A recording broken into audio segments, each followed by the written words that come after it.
breaking news. The 2023 Nobel Prize in Chemistry. This year, it'll be shared equally among 3 scientists for the discovery of quantum dots, and synthesis of quantum dots. Property. But it wasn't until the 1990s that biologists were able to take that green fluorescent protein and use it to label different genes and proteins within cells. And this revolutionized the biotechnology and pharmaceutical industries. Penghargaan Nobel tahun 2023 baru saja diumumkan, dan salah satu penemuan yang menjadi sorotan yaitu penemuan soal quantum dots. Jadi untuk itu, mari saja kita segera bahas.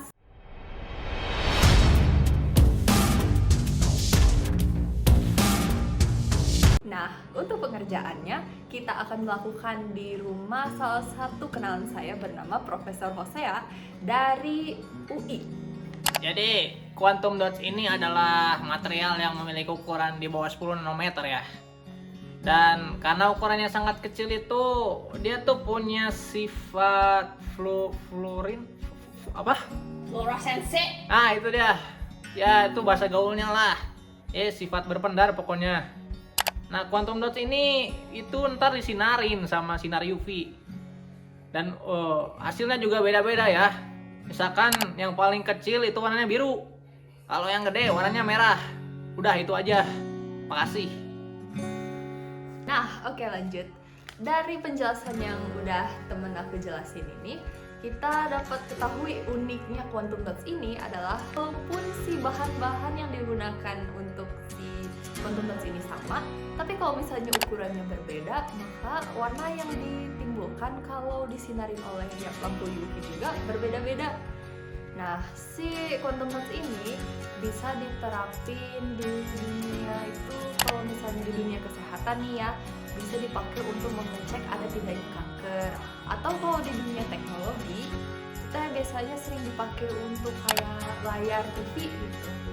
Dan itu dipakai untuk layar kuantum LED untuk membuat si warna-warna yang dihasilkan dari si TV-nya itu lebih tajam. Nah, karena kita disuruh membuat tugas yang berhubungan dengan fisika, kimia, dan biologi nih, makanya untuk biologinya kita memerlukan bahan-bahan yang ya ada biologinya nih.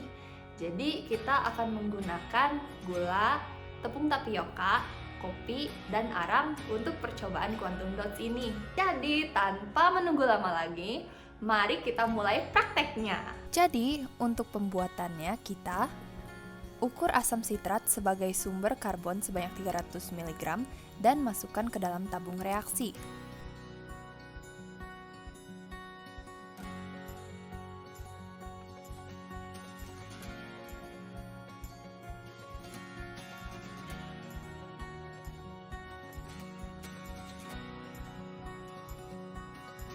Lalu, ukur juga urea untuk dopingnya sebanyak 300 mg juga. Lalu, masukkan ke dalam tabung reaksi yang sama dengan asam sitrat.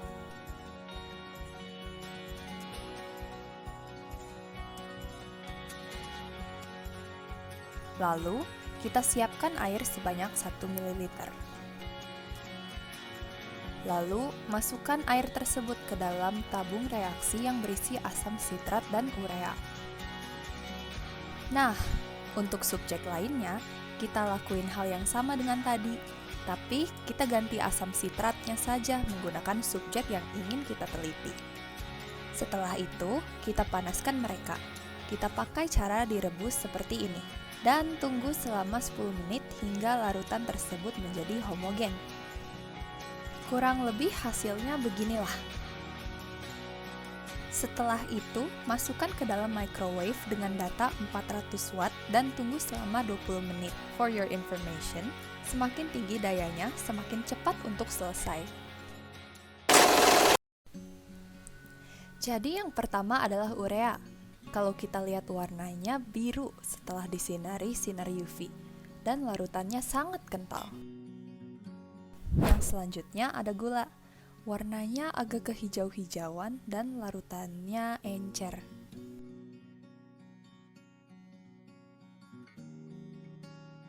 Lalu ada tepung. Ketika disinari oleh sinar UV, Warnanya agak kehijauan juga. Nah, teksturnya ini keras dan kalau dipencet kayak tekstur jelly. Selanjutnya ada kopi. Warna yang dipancarkan ketika disinari sinar UV itu hijau tua dan larutannya bersifat kental. Nah, yang terakhir adalah arang. Kalau kita lihat arang ini sangat berbeda dengan yang lain, tapi kalau dilihat ada semacam bercak hijau di bagian pinggir tabung kimianya. Jadi, setelah kita menyelesaikan semua langkah-langkah tadi, mungkin kalian bertanya, gimana sih kita tahu kalau percobaan kita ini berhasil? Ya, secara teori kita tahu kalau quantum dots memiliki sifat berpendar, di mana kita bisa melihat adanya semacam perubahan warna yang bisa kita lihat secara mata telanjang dengan sinar UV yang kita pancarkan. Tapi, secara pengujian ilmiah, kita butuh pengujian dengan mikroskop elektron dan pengujian spektroskopi UV vis, yang hasilnya seperti ini, yang menunjukkan ukuran dari si serbuk ini di bawah 10 nanometer dan juga memiliki serapan yang tinggi terhadap gelombang UV. Sekian video yang dapat kami tampilkan. Mohon maaf bila ada kesalahan dalam pembuatan video ini.